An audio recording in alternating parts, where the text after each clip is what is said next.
I was reading about this married couple who was having some problems in their relationship, and so they decided the best way to deal with these problems was to go on a daytime talk show, which is a really great strategy. And they're on national television talking with this talk show host who has no expertise or credentials in marriage counseling, trying to work out their issues. And this couple especially had a problem with giving each other the silent treatment, that the years of their marriage had been marked by just different seasons of not talking to each other, sometimes for hours, sometimes for days, even weeks, on a few occasions, for months at a time. They just didn't talk to each other. They would give each other the silent treatment, and neither would be humble enough to break the silence. It would just go on and on. As luck would have it, it was during the taping of this talk show that they were having one of these episodes. They wouldn't talk to each other, but they would talk to the host about one another, and that's how they were communicating. And so the husband was talking about how it created all kinds of problems, as you would expect within their marriage, but just in life in general, it created problems because they couldn't be partners, they couldn't be a team. And so he told about on one occasion he needed to wake up the next morning at 5 o'clock for an early morning business flight. But he wasn't talking to his wife and she wasn't talking to him, but she's the one who knew how to use the alarm clock. And so he left her a little note by the sink that said, "I need to be up at 5 o'clock in the morning." Left it out where he knew that she would see it. Next morning, he wakes up, he rolls over and looks at the clock. It's past 7, he's in a panic, and then he sees this note next to the alarm clock in his wife's handwriting, and it says, "It's 5 a.m., wake up!" exclamation point. And it's not very effective. In fact, I think you hear stories like that, and what do we think? We think it's petty. It's just kind of petty to give each other the silent treatment. It's this passive-aggressive form of punishment where we try to punish the other person in our life. And I don't even think it's that effective. I think a lot of husbands, well, I don't think they would consider the silent treatment punishment at all. I saw one husband wearing this shirt that said, "Please, honey, not the silent treatment, anything but that." And I detected sarcasm. And it's kind of petty. It's not real effective, but you ever sense that God is giving you the silent treatment? You ask him for help. "God, would you please help us?"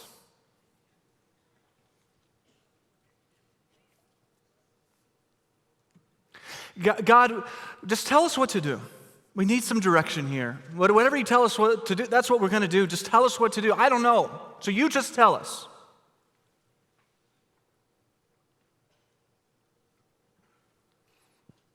Just silence. Feels like your prayers just kind of bounce off the ceiling right back at you. Do you ever feel like that? We're studying a book called The Story this year, where it takes us through the Bible in chronological order, and we've come to the point in the story where the Old Testament has come to an end, and we're getting ready, week after next, to start the New Testament. But there is 400 years in history between the Old Testament and New Testament where there's nothing. Nothing. Biblically, there's nothing recorded for us. It's called the 400 years of silence, this intertestamental period. 400 years of silence where there's no word from the Lord and there's no prophet from God with a word from God. Just 400 years of silence. And so last week, Dave took us up through Nehemiah. Nehemiah is in the middle of the Old Testament, but chronologically, it's at the end. It brings us to around 420 BC. And Jesus is going to be born some 400 years later, and so you've got these years of silence. Years ago, they used to print a blank page in Bibles between the Old Testament and the New Testament, and that blank page represented the silent years where there's no word from the Lord. And so we're going to talk a little bit about what do you do during the parts of your story that are marked by a blank page. What do you do when it feels like God is giving you the silent treatment? It may not be 400 years, but most of us know what that feels like. And we don't talk about it, not in here. We don't want to be the one that doesn't hear from God, right?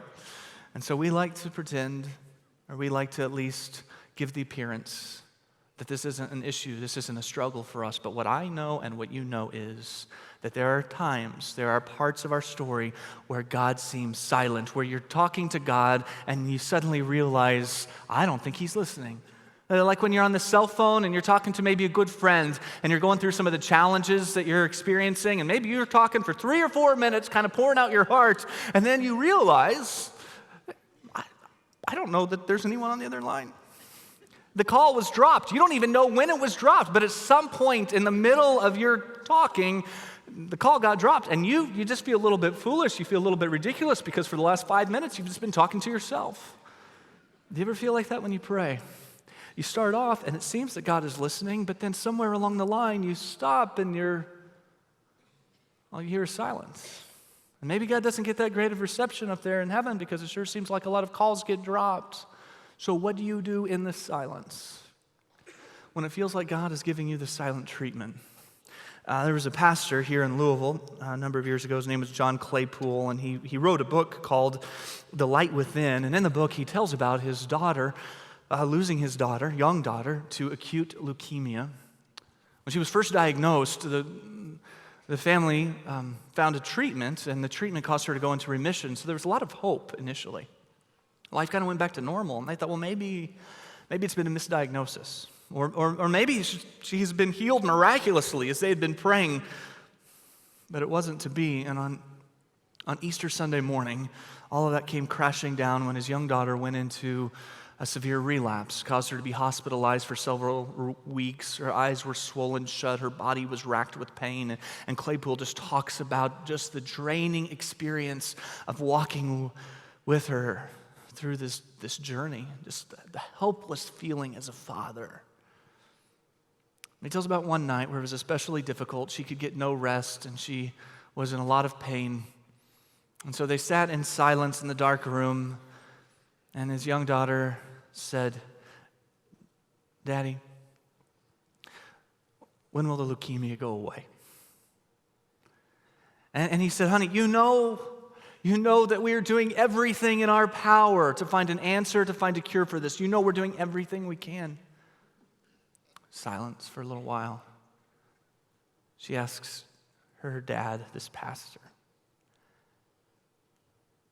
"Dad, when did God say the leukemia would go away?" He hedged a bit. "Honey, you know that we've been praying and praying and praying, and we've been asking God's help." And she interrupts, "Yeah, but what did he say? What did he say? When did he say it would go away?" And John Claypool writes, "What do you say to such childlike directness when the heavens seem so utterly silent?" How do you deal with that? When you cry out to God in a moment of desperation, you're going through a trial, a challenge, there's this moment of desperation, and God just seems silent.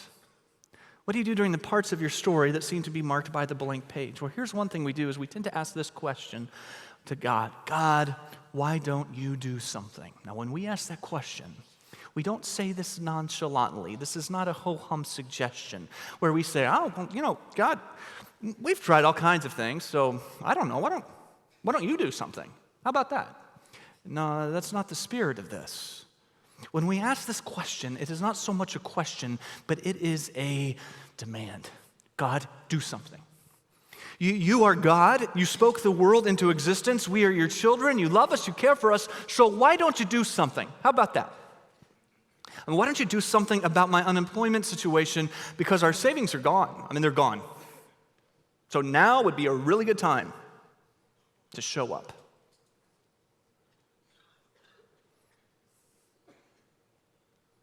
God, why don't you do something about my marriage, because we have been working at this, and I am just sick and tired of fighting, and I'm ready to quit. So why don't you do something?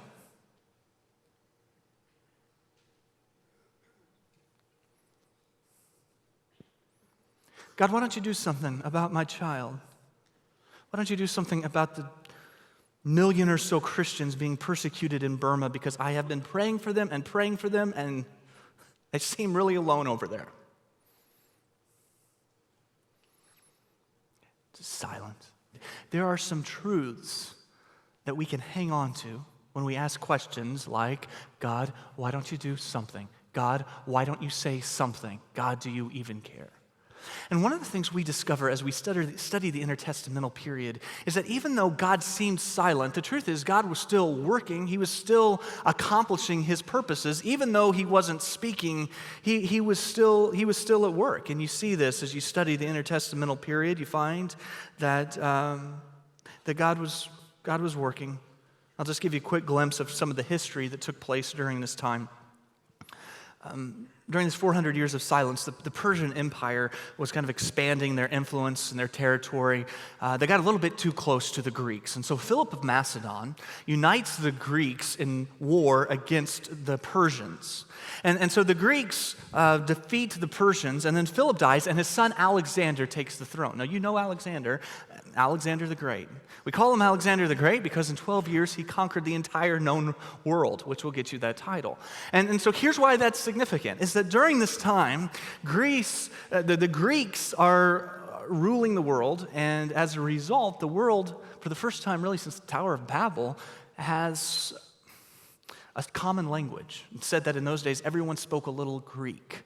And so there's some common language, there's some common thoughts, there's some ways of learning that are beginning to influence the whole world, the Socratic method of asking questions but not really getting a lot of answers. Now here's the point. All of this is preparing the way for Jesus. That God is working to prepare the world for the birth of his son. Common language. Suddenly, the good news of the gospel is going to be able to spread much more quickly than it would have been able to previous. There's some common ways of thinking and learning, asking questions, but what's the answer? Well, the answer is about ready to be born into a manger in Bethlehem. And it was also during this time that the Old Testament scriptures, around 280 BC, the Old Testament scriptures, which were written in Hebrew for the people of God, were translated into Greek. And so suddenly the whole world had access to the scriptures that tell about the one true God and his promise and prophecies of a Messiah that would come. And then in 63 BC, the Romans conquered the Greeks, and they took over the duties of ruling the world. And probably the best-known Roman emperor would have been Julius Caesar. And there was civil war during his reign, but he was assassinated about 25 years before Jesus was born. And Caesar Augustus came to the throne, and peace came to the Roman Empire for about 2 centuries. Very unique time in history, known as the Pax Romana, where there's this peace around the world. In fact, people were able to travel much more freely. There was even a type of highway patrol system that was established. Now, why does all this matter? Well, again, Jesus is going to be born, and the church is going to be able to grow rapidly because of the fact that there's peace and free travel, common language. Now, here's the point. It seems that at that point, God was doing nothing, but in reality, God was preparing for something that would change everything. And you sit and you listen for God, and it's silent. He's not saying anything, but here's what I would say. Listen a little more closely, because though you will not hear him speak, you will be able to hear him working. Let's put it this way, that in the silence, God is still at work. In the silence, you can be sure that God is still at work. Now, there's another truth that I think we can hang on to in the silence, and here's the second truth, is that in the silence, God still keeps his promises. God keeps his promises. We say to God, God, why don't you say something? But the truth is, God has already said something to us. And it's as true now as when he said it and it was recorded in Scripture. God keeps his promises. Now, here's what's clear as you study the intertestamental period. 400 years of silence, I mean, that's not just a generation. That's generation after generation after generation after generation. And it seems that God isn't just being quiet, but God has gone AWOL. I mean, that he has forgotten and he has walked away. But what's interesting is if you look at the history during the intertestamental period, you find that it was prophesied about quite specifically in the book of Daniel, Daniel chapter 2, 7, 8, chapter 11. Daniel records event for event what's going to happen during this 400 years of silence. And so what God did was God wrote about what would happen before it happened. God told the people, here's what's going to happen. He prepared them for it. There was these prophecies about it so that they know in the midst of it, not only did God know what was happening, he knew what was going to happen before it actually happened. And so we go back and we are reminded of the truth that God spoke, maybe before the storm, maybe before the silence, but it's still God speaking. So maybe imagine it like this.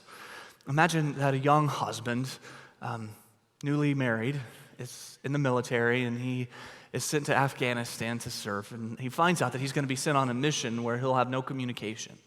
And so he lets his wife know, hey, in a few weeks, I'm going to be on this mission, and there's going to be no Skype and no email and no phone calls, no incoming or outgoing mail.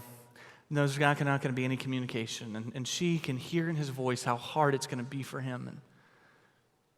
And so she spends the next number of nights just staying up late, and she writes letter after letter to her husband, where she promises devotion. She speaks words of commitment, and she encourages him, and she tries to anticipate how he's going to feel while he's away from her, and what maybe he needs to hear during those times where there's silence and they can't talk. And so she tries to write all of that out, and she sends this whole collection of letters to her husband, and he takes them with him.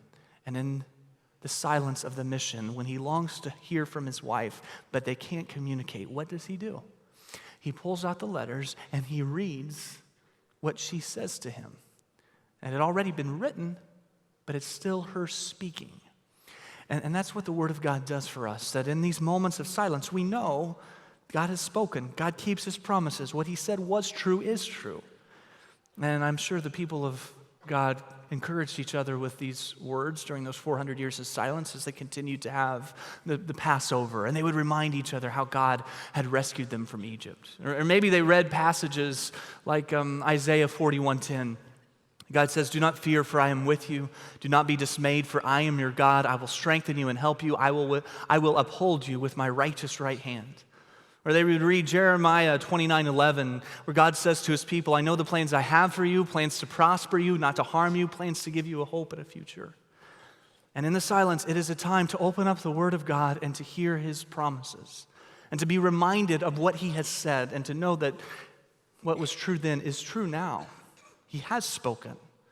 And so we read Romans 8:28, and we know that in all things God works for the good of those who love Him and have been called according to His purpose. And we read Philippians 1:6, that God began doing a good work in you. And Paul says, "I am sure He will continue it until it is finished when Jesus Christ comes again." Revelation 21:4-5, that there will be a day, and it's coming. This is a promise where He will wipe away every tear from their eyes, and there'll be no more death, mourning, crying, or pain, for the old order of things has passed away. He who is seated on the throne, John writes, says, "I am making everything new." We hold on to those promises in the silence that God has spoken, and God has said to you, the day is coming when this will end. The day is coming when I will make all things new. And so you hang on and you be faithful. One other truth that we can be sure of is that in the silence, God is still watching. God is still watching. It feels at times like He's not paying attention. God, are you seeing what I'm seeing? I mean, do you get the news up there? But God knows. God is watching. In the Old Testament, we read of one of God's servants named Job, who was a righteous man. He was a great man of God. He loses everything, though. He loses his wealth. He loses his children. He loses his health, his servants. Just loses so much loss. And he tries to make some sense out of this. For a long time, God is silent, doesn't say anything. And Job, he's left to ask the questions. He speaks for all of us. God, why is this happening? God, why don't you do something? But in Job chapter 23, he makes some sense out of the silence. And listen to what he says. Job writes, I go east. He's not there. I go west, but I can't find Him. I do not see Him in the north, for He is hidden. I look to the south, but He is concealed. But listen to what he writes next. He says, but He knows. He knows. I don't see Him. I mean, I'm looking in front of me and behind me. I'm looking above me and below me. I don't see Him. But He knows. He's watching. He knows where I'm going. And then Job writes, when He tests me. And he describes it as a test. And the book of Job says that God removed a hedge of protection from around Job's life. So God's not causing all these things, but He removes this hedge of protection, and He allows these things. And Job says it's a test. And he says, and I will come out as pure gold. He says, for I have stayed on God's paths, and I have followed His ways, and I have not turned aside, and I have not departed from His commands. I have treasured His words more than daily food. Job says, look, Honestly, I don't know. I don't know where he's at. I'm looking, but I don't see him. I'm crying out, I don't hear him. But here's what I can tell you, is he's watching. And it's a test. Not necessarily sent by God, but certainly allowed by God. And in this test, Job says, I'm going to come out of it because I am staying on his path and I am treasuring his word. More than daily food, I'm depending on his truths.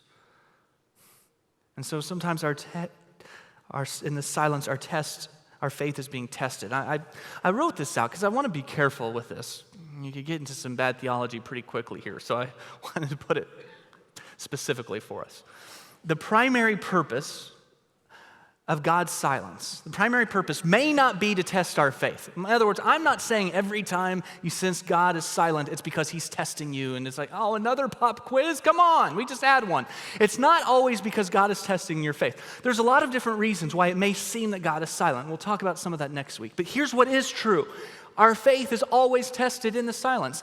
The purpose may not be to test our faith, but your faith is tested in the silence. That may not be the reason why God allows it, but certainly in the silence, your faith is going to be tested. And so as you study this intertestamental period, one of the things you find is, well, you find some tests that have been put up on the refrigerator to inspire the people of God for generations and generations of what it looks like to be faithful when God is silent. And so there's some books of history. They're not biblical books, but they tell about the history of the Jews during this intertestamental period. One of them is called the book of Maccabees. It records just the faithfulness of some of God's people during this period of silence. And the second book of Maccabees tells about the time when the Syrian army came into Jerusalem to persecute some of the Jewish leaders and some of the leading Jewish families. And they went to the outskirts of Jerusalem to a small village. And they pull out a mother and her 7 sons. The father had already died. And they go to the oldest of the 7 sons and they said, you will either reject the commands of God or you will be killed on this day. And they gave him a piece of pork to eat, symbolic of rejecting all the commands of God and turning his back on God. And the older brother, oldest of the 7 brothers, refused, and his hands and feet were cut off, his tongue was cut out, and he was burned alive in front of his mother and his 6 brothers. They go to the second son. They say, look, you've seen what's happened to your brother. You either reject the commands of God, you eat this pork, or you will be killed as well. The second brother refused. His upper torso was anchored to a catapult. His feet and lower body was anchored to the ground, and the catapult was stripped. And he was literally torn in two. And I could go on down through the list of the brothers, but I will spare you some of those graphic details. They get down, there's 1 son left. The captain of the guard says to the mom, you need to talk to some sense into your boy. It's the last boy that you have. She's in shock, as we could only imagine. And she goes over to her youngest son, and she embraces him for what would be the last time. And here's what she says. She says, my son, have pity on me. I carried you 9 months in my womb and nursed you. I have reared you and brought you up to this point in your life, and I have taken care of you. I beg you on this day to look at the heavens and the earth and see everything in them. And then do not fear this butcher, but prove worthy of your brothers, accept death, so that in God's mercy I may get you back again along with your brothers. The ultimatum was given to the youngest boy. He refused to reject God, and he too was executed on that day. In Revelation, Jesus says to the churches, he says, look, be faithful until death, and you will receive a crown of life. Be faithful to the point of death, and you will receive the crown of life. And so here's what I would say is that sometimes in the silence, your faith is being tested. Think of it like this. A teacher comes in, and it's the beginning of the school year, and the teacher gives her students all the information that they could need to be prepared for the test, the final exam at the end of the semester. And she answers all the questions the students have, and she gives them notes that they can study, and she gives them everything they need to do well on the test. And she talks and she answers, but then when the test is handed out, what's the teacher do? The teacher sits in silence while the student takes the test. And one theologian explains the silence of God that way. He says, the silence of God is like a teacher who is silent during a test. That God has prepared you. God knows that you're ready for the test that you're taking. And He's silent during the test. And so you be faithful to the very end. You know, you listen to the history of what happened during these 400 years. It seems that God had forgotten His people, that He had abandoned them, but He hadn't. The teacher is silent during the test. And it may seem at times like God has forgotten, that God is silent. But the teacher is silent during the test. And so here's my encouragement to you.